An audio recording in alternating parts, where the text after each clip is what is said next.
Patrick Chauvel, bonsoir.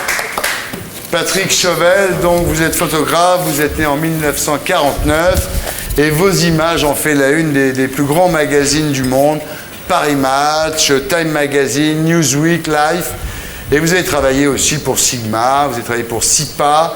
Et votre film Rapporteur de guerre au pluriel a fait le tour du monde. Aujourd'hui, vous publiez un livre qui s'appelle Rapporteur au singulier de guerre chez O Éditions, mesdames, messieurs.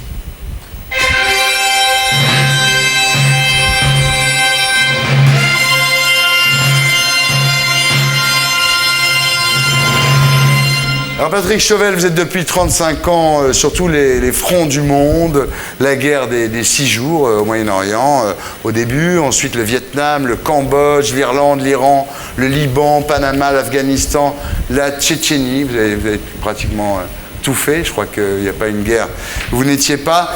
Votre livre commence à Panama City, touché, vous êtes blessé. Vous dites petit trou dans les tripes et une côte qui sort dans le dos et vous dites je vais mourir. Et là vous marquez votre groupe sanguin sur votre front. Pourquoi commencer votre livre par cette scène ? Parce que dans ce genre de situation, on se demande pourquoi on fait ce métier de dingue. Et donc c'est un espèce de moment où on se pose les questions sur le pourquoi de ce métier. Donc j'ai voulu commencer ce livre par ça parce que ça montre que ça se fait. C'est un métier un peu difficile par moment. Hein, il y a quand même des impondérables sérieux. Et donc voilà. Quoi.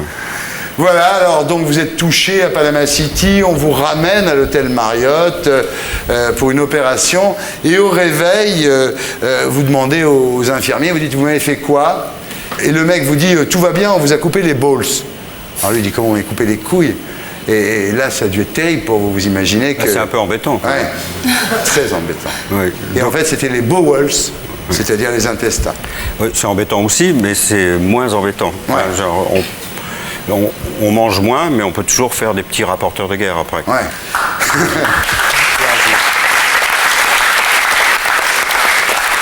En fait, c'est les Américains qui vous ont tiré dessus parce que vous ne faisiez pas partie du pool de journalistes. Exactement, c'est ce qu'ils appellent friendly fire. Ouais, les tirs amicaux. Voilà. Ouais. Donc il vaut mieux pas être leur pote. Ça c'est à Panama en 89 et vous faites ça depuis 1967. Donc après vous reprenez des choses dans votre livre dans l'ordre chronologique. 67, donc depuis la guerre des 6 jours. Un soir, vous dînez avec votre père, qui est grand reporter au Figaro, et vous rencontrez Gilles Caron. Gilles Caron qui est une star quand même dans le métier. Et le lendemain, vous partez pour Israël, donc avec un Leica prêté par le même Gilles Caron, et 500 francs. À l'époque, c'était beaucoup d'argent, 500 francs. Oui, énorme. Hein, qui est un cadeau de votre père, donc. Et alors, en descendant du bateau, en arrivant là-bas en Israël, vous apprenez que la guerre a éclaté. Vous avez vraiment le sens du timing, quand même. Ah, c'est essentiel. Ouais. Le sens du timing, la chance, ce sont vraiment les deux mamelles de ce métier. Ouais.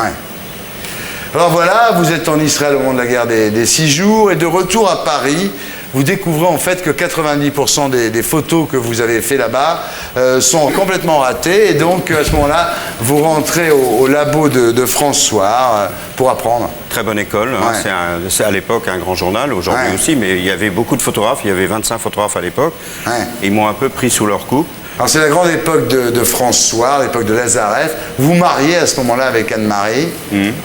Elle a beaucoup souffert ensuite de votre vie, non ? Souffert, je ne sais pas, mais c'est vrai que 3 jours après mon mariage avec cette charmante danseuse, elle était danseuse étoile, je suis parti au Mozambique pour 15 jours avec Maurice René pour faire un documentaire et je suis revenu 1 an après. Ouais. Donc c'est vrai qu'elle était de mauvaise humeur quand je suis rentré. Ah bon ? C'est pas sympa. Ça a duré combien de temps le mariage ? 8 ans, mais on s'est vu 8 mois. Ouais. Alors en 69, vous partez au Vietnam, napalm, mine antipersonnelle. Alors vous parlez dans votre bouquin des mines antipersonnelles, c'est absolument, bon on s'en doutait, mais c'est absolument terrible. Vous dites, c'est fait pour péter quand on relève le pied, hein. Ça arrache les reins, les jambes, et ça explose les couilles et le ventre du mec qui est derrière, quoi. Ouais. Alors je m'en suis aperçu assez vite, parce que j'ai assisté à ça plusieurs fois. Et d'ailleurs, je suivais un énorme Marines qui, à un moment donné, s'est retourné et m'a dit, tu sais, ça sert à rien de te coller à moi, parce que moi, je me collais à lui parce que d'abord, il était photogénique et en plus, il me protégeait un peu. Ouais. Et en fait, après, je l'ai laissé passer devant, quoi. Ouais. C'était pas la peine, quoi. Il y a des trucs extraordinaires. Vous marchiez à un moment dans les rizières, justement, on parlait de ces mines antipersonnelles, comment vous mettez à bander je pensais à autre chose. Ouais. Et c'est vrai que c'est beau une rizière le soir. Voilà. Non, mais en fait, c'est... Je pensais, en fait, je regardais le décalage horaire et à Paris, il était 6h du matin. C'est l'heure à laquelle il bandait à Paris. Donc entre 6h et 6h. C'était le matin pour les... toi aussi, c'est à la même heure? Un goal matinal, mais bon. Avec le décalage horaire, il peut être 8h. Ouais. Non, voilà, non, mais c'est extraordinaire ce bouquin. Vous êtes à Saïgon, il y a une boîte qui s'appelle la Cigale, qui est tenue par un Corse, justement, et vous remarquez une Vietnamienne de 16 ans qui s'appelle Dao. Alors vous dites qu'elle est vierge. Étienne Dao. Et vous décidez de la sortir de là. Ouais. Vous dites au Corse combien pour qu'elle bosse plus. Et il dit trop cher pour toi, de toute façon, tu finiras par te faire tuer. Et elle sera pute toute sa vie. Ouais, il était assez pragmatique, hein, je veux dire. Mais en fait, je ne me suis pas fait tuer et elle est devenue pute. En 72, vous êtes un peu mal parce que vous êtes en Irlande à ce moment-là. L'IRA vous emmène sur le lieu d'une exécution, c'est-à-dire sur le lieu d'une embuscade contre l'armée anglaise. Et là, on vous emmène avec les yeux bandés, on vous débande les yeux. Vous photographiez effectivement la scène. Et vous vous sentez mal, là, vous vous sentez complice à ce moment-là. C'est-à-dire que la ligne est très très fine entre la complicité d'un événement et la non-assistance à personne en danger. J'ai vu les soldats anglais avancer dans la rue et je savais qu'il y avait une bombe. Ouais. Mais bon... Là, vous prenez une balle dans le fémur, vous, en Irlande. C'est fou le nombre de blessures que vous avez eues, non? Bah oui, on n'est pas étanche, hein, c'est un métier un peu difficile. Voilà, alors l'Irlande se vend mal, vous dit votre rédacteur en chef, donc vous devenez paparazzi, c'est quand même absolument extraordinaire après tout ça. Mais le problème, c'est que vous ne connaissez pas bien les people, hein. Pas vraiment. Non. Et un jour, vous faites une centaine de photos d'un mec en croyant que c'est au nazis, et en fait, c'est pas lui. Jean-Michel Mouillard, je me rappelle. Non, en fait, c'était un chauffeur qui ressemblait à Onassis et qui attendait une dame âgée devant l'immeuble où habitait la Calas. Et j'ai cru que c'était Onassis. Et il m'a laissé prendre des photos. Et je me suis dit, Onassis, c'est plutôt sympa. Donc j'ai dû faire 10 films sur lui. Et il avait l'air un peu ahuri quand je le prenais en photo. Donc si jamais il écoute cette émission, j'ai 5000 photos de lui, on peut lui offrir. C'est une vie insensée. Une vie insensée. En 75, vous êtes en Érythrée. Et là, il y a un rebelle érythréen qui se prend un truc dans la tête. Et alors, c'est terrible à dire, mais bon, il n'y a plus d'os. Hein, il y a le cerveau qui palpite comme ça au fond de la... Et alors, les mecs, ils écrasent de l'aspirine. Et ils lui mettent de l'aspirine sur le cerveau qui bat comme ça. C'est un anticoagulant hein, en même temps. Donc c'est vraiment la seule chose qu'il ne fallait pas faire. Quoi. Ils l'ont enterré vivant. Ils l'ont enterré vivant, oui. C'est pas possible. Et c'est vrai que cette idée m'obsède assez souvent. Quelquefois, je me gratte vous un peu entendez le crâne. Le mec, Voilà, je cherche si j'ai un trou. En 77, vous retournez encore une fois au Liban. Et là, vous êtes accusé d'être un espion israélien. Là, ça vire quand même un peu vinaigre. Vous êtes condamné à rester en tôle pendant 18 ans. Et vous faites une tentative de suicide, parce que vous dites, je ne vais jamais m'en sortir. Vous mordez des fils électriques. Coup de bol, il n'y a pas de courant. Ouais, c'est les Israéliens qui avaient bombardé... une heure avant, donc il n'y avait plus d'électricité. Donc d'ailleurs le gardien m'a dit finalement tu es décidément israélien. Oui, puisqu'ils ont bombardé le truc.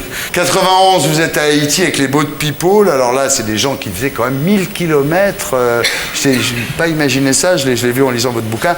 1000 km dans des barques surchargées qui faisaient 6-7 mètres de long. Enfin, c'est vraiment le radeau de la Méduse, quoi.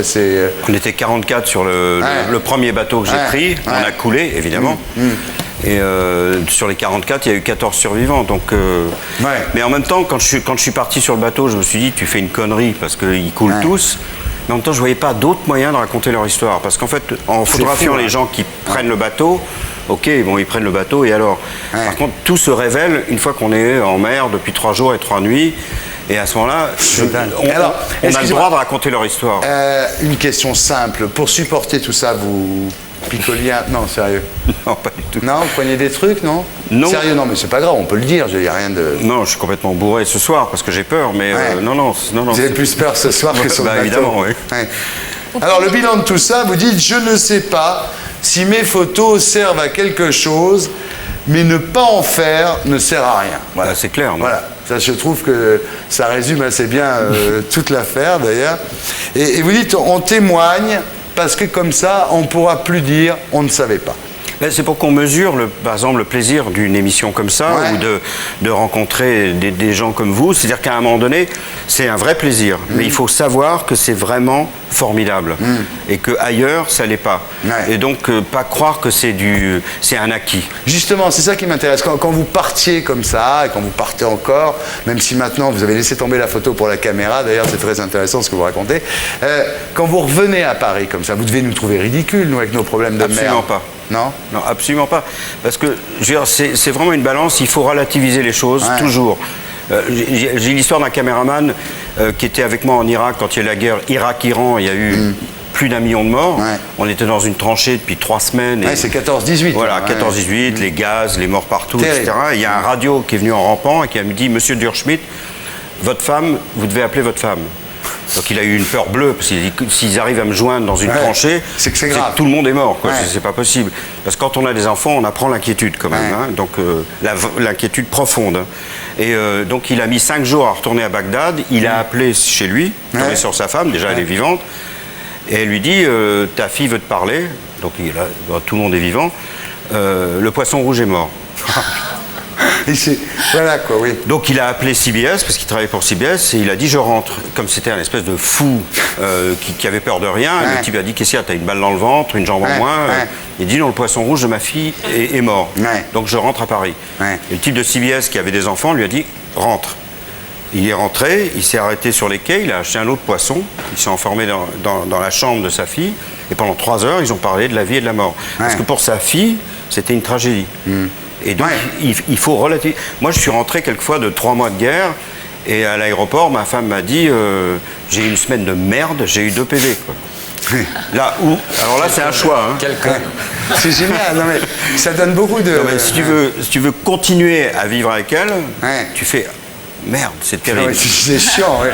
Merci Patrick Chauvel, rapporteur de guerre. C'est chez Émission, mesdames, messieurs. Et pour être sûr de ne rien rater de Inarditube, abonnez-vous et mettez un pouce bleu.